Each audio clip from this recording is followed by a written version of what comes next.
Unfortunately, it turns out my mic was muted this entire time, and now, only now do I find this out. God damn it. Well, you didn't really miss an awful lot, let me put it that way. As we can see, the push is coming in, and this is going to be quite nasty. It's going to be difficult for MaNa to actually defend. He could have easily walled that off for the sentries, but he's going in for the third, and that's the real problem here. MaNa was playing catch-up off that third, and that third is dead. Nothing he can do about it. Well, Kas could actually stim here and probably crush this army. Nicely shut down here by Kas, and that's a supply block here for MaNa. And MaNa is... that's not a good place to be. I'm not liking the position MaNa's in at the minute. Kas had actually stimmed through there, then he could have completely shut MaNa down. That could have been GG right there. It's curious that MaNa is actually so far out there. Kas still has a large enough army to easily destroy what's left of this, but let's see how good the force field placement is. It's reasonable, but I don't think it's enough. Absolutely not. Kas should be able to gun this down, no problem at all.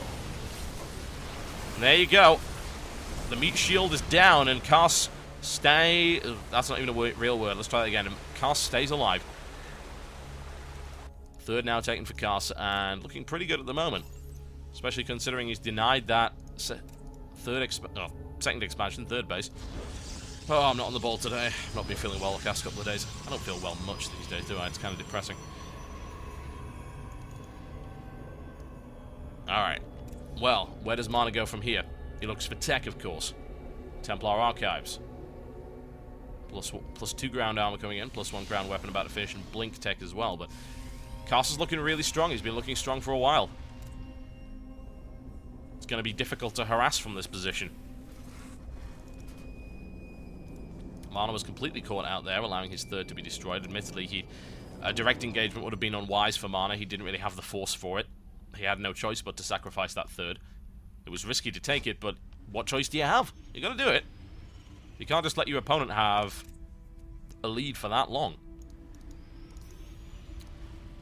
Kas going to push forward once again. Medevac support in the field this time. Psystorm is not going to be complete by the looks of it.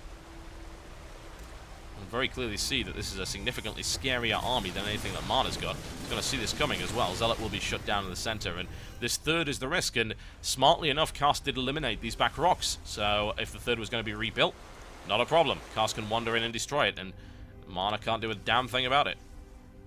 Surprise! There's another dead third.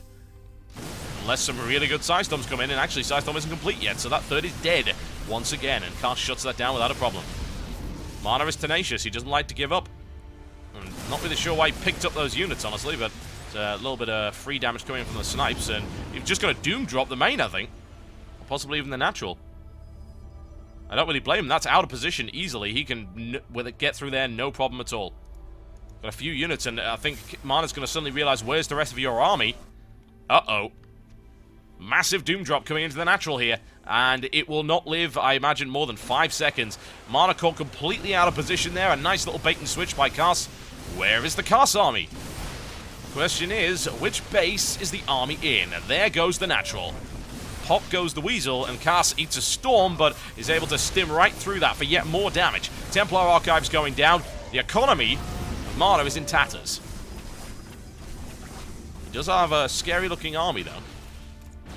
But he can't really do anything with it. He's caught across the other side of the map. Kas is in a great economic position. He's on 74 SCVs, plus 3 mules. Got most of his army out of there as well, and the fact of the matter is, MaNa's barely mining. And that tells the story.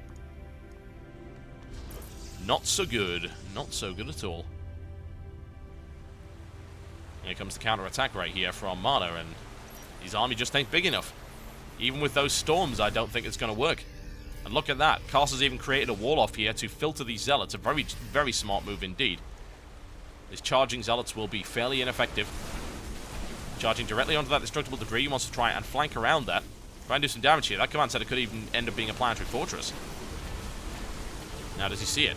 Kas knows it's there. Moves to engage. Supply depots in a really awkward position for MaNa to engage on, and that's exactly why. Big storm coming on right on top of those units, though, and Kas doesn't move out of it. Second backup storm. Medevac's taking huge damage. Oh, it's huge! Good lord.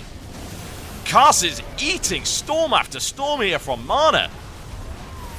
And there's a force field off as well, and that's going to be the third taken out. That's some amazing play right here, and it's a shame that he didn't have another storm to just drop on top of that. That would have done huge damage. Third has been denied. He needs to get out of there now, though. He can't stick around. Doesn't want to get caught out of position here. Oh, he's going to get drawn into a trap if he's not careful. There was a storm available. However, Kas is too smart for that. He knows he doesn't want to get drawn into that. He knows the storm's there. That's looking for the engagement. There's a storm with the feedback. Plenty more damage being done, and MaNa, that is exactly the amount of damage he needed to do. That was absolutely fantastic play from him, abusing his position on this map, and a huge storm in the center. And by huge, I mean huge. Second one there, and Kas losing massive numbers of units. This is some amazing comeback play right here by MaNa, I have to say. He's got the positional advantage. Zealots moving in, a couple more Archons to back that up.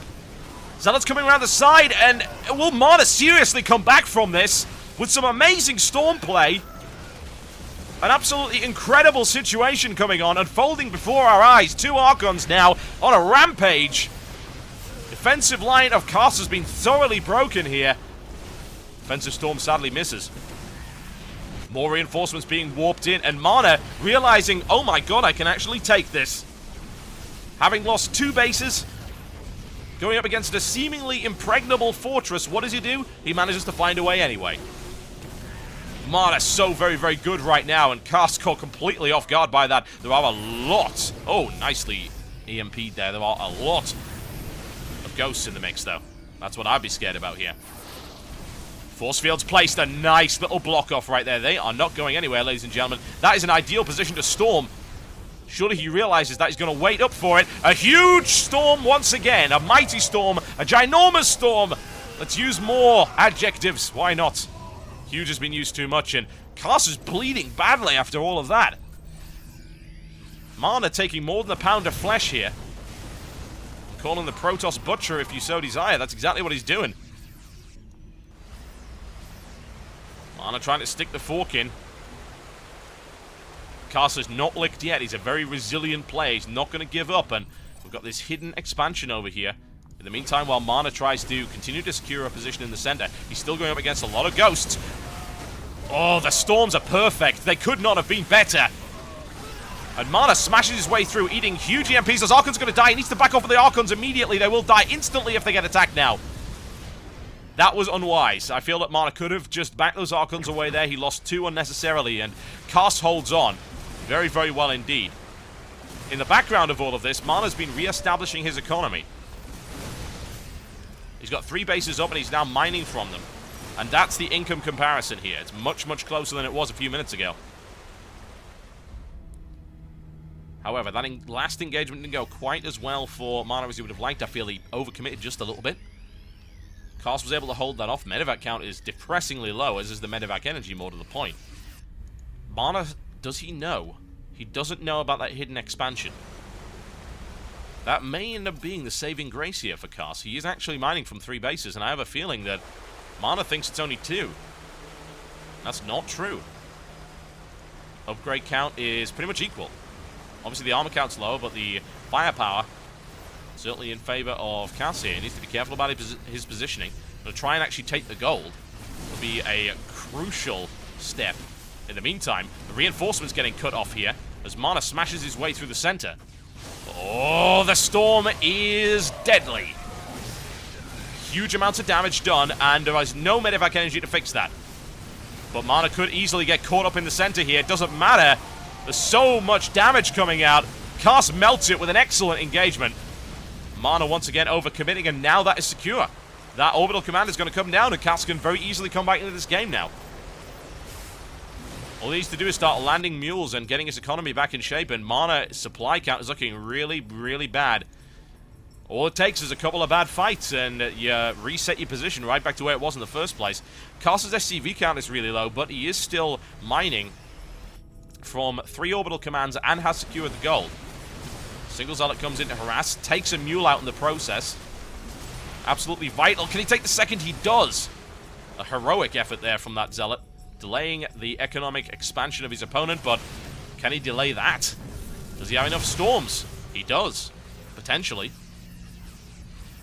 Medevac energy very, very low now. EMP's going off. They do miss Oh, that's a Ghost going down. They do miss those High Templar at the back. Storm's going to be ready any second now, and he needs it because this army is really large. Storms are going to be required, and Kas definitely dodges. A second Storm comes down, but there's nothing left on the ground to deal with this. Another Warp In is going to be required. Kas is going to take the third at this rate. Really nice engagement here. Archon coming in. No Ghosts available. Enough units to shut this down, and the quick pickup goes out. He would love to feedback that, and I actually feel he missed an opportunity. No, he didn't. Never mind. There was no medevac energy, so it wouldn't have mattered. But he holds on to that third nicely. Both of these guys taking an absolute pummeling, but Kas still holds the gold, and that's perhaps the most important thing. As you can see right there, there's the income. And MaNa still doesn't know about the hidden third. Which is all the way up there. He's been mining unmolested this entire time. Storm already prepared. Ghost count is absolute 0. More Storms available. The left flank, in fact, taking significant losses. The third has been destroyed, but can he take out any more? Oh, feedback's down, but unfortunately the majority of that army gets away. Nicely played there by Kas, and MaNa is falling behind very badly in this game now. That's the army supply. Work supply ain't looking pretty either. Forced back into 2 bases. He's mined out on his main. Only mining from a single base at the moment. MaNa's army is not large either. It's got a lot of powerful units in it, but it's not too big. The Storm's going to come down, and Kas realizes that. Moves away immediately. Those medevac's going to get caught out of position. Oh my, no medevacs for you, son! And a great Storm coming down as well. Kas's army just melted very rapidly here, and MaNa may have just got himself back into the game. This is a fantastic game between these two. Just waiting for yet more Storm energy. You could easily destroy this mineral line. Things are looking grim for both players at the moment. They both got pounded pretty damn hard. A couple of Archons taken out there. Nice engagement here for Kas, but he eats a Storm in the center as well. More Zealots coming in, but a huge EMP. It's good enough. More Zealots coming in. Is it going to be enough to break its way through there with those 2 Archons? It is not. Kas taking significant losses in the process, but a Zealot warps in. 2 Zealots, in fact, to try and destroy this mineral line. MaNa is just so far behind in supply, though. Even with that much damage, he's got no military units on the field, trying to re-establish his third here. Not mining, and still, it's this hidden base. It's the hidden base that has given him this edge. MaNa has no idea about it. MaNa thinks he's only on 2 mining bases. It's not true. Well, it certainly is now. He's mined out here, but it wasn't true. What have we got? 3 High Templar. Several Zealots as well, but Ghosts coming in, and Kas is starting to amass a large enough army where I feel that MaNa's not going to be able to deal with it, regardless of how good his Storms actually are. But the medevac count is very, very low, as is the energy, so you never know. You never know, folks. Kas is still pretty battered and bruised. The problem for MaNa is he's not being able to stop him mining from this gold. And that's given Kas the edge in this game. It's funny how we're talking about the advantage for Terran there, and Kas understands it and takes it. And now this push might be too much for MaNa to handle. There's the scan. He sees the Templar. He sees the Zealots. Once again, Kas eating a Storm in the front. Not as much damage as MaNa would have liked, however. Medevac energy is almost gone. Kas realizes that. Doesn't want to go anywhere near it. And more to the point, MaNa has re-established his third and can start mining again. He's been starved economically for quite some time, as you can see, but he's going to start catching up. What he really needs is a 4th base, but where can he take it? Kas has control of the center. Kas could very easily cut down here, destroy that. A hidden base might be an option, but still, it's tricky. Kas's army is now absolutely massive. Plenty of Ghosts in the mix, and I have a feeling this might be the end of MaNa here after some amazing comeback play. Kas's Ball of Doom is ready to roll down on top of MaNa's head, and MaNa doesn't really have an answer yet. 112 army supply to 44. You'd have to be a genius to be able to win that engagement. And I don't know. There's another Archon coming in. The Storm count is not as high as I would like to see. That's certainly true. Medevac coming over, just having a look and finding out where exactly his opponent is. MaNa continues to mine, so at least he can start to warp in again. But this engagement's going to look really good for Kas, and a nice dodge out of the way of that Storm as well. A little bit of baiting out there, and I think MaNa's going to end up going down at this point. Oh, too much firepower, ladies and gentlemen. Kas takes it, and now we're down to a best of 3. A dramatic finals here. this best-of-7 series. 2-all. 3 games to go. Kas played extremely well there, and MaNa with an amazing comeback, but just not quite enough. Not able to shut that down, and I have a feeling once MaNa watches that replay, he's going to realize, that base. That base. The Saviour of Kas hidden up to the north right there. Ladies and gentlemen, you are watching the Twitch TV Invitational with myself, TotalBiscuit, and I'm bringing you this tournament sponsored by Playhem, Twitch TV, and Thermaltake Esports. We'll be right back very shortly with yet more action from this series. And we won't forget to turn the mic on.